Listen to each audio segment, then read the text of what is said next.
How to turn on or turn off text messages notifications on the Samsung Galaxy S25 series.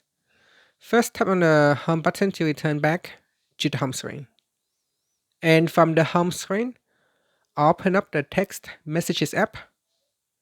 Next, tap on the profile picture icon at the top corner. Then in here, tap on messages settings.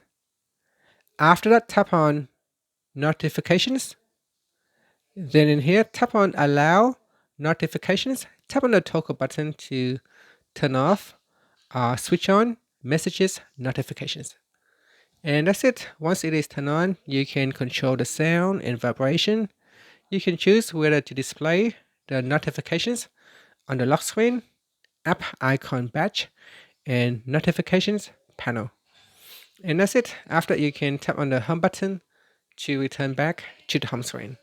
Thank you for watching this video. Please like and subscribe to my channel for more videos.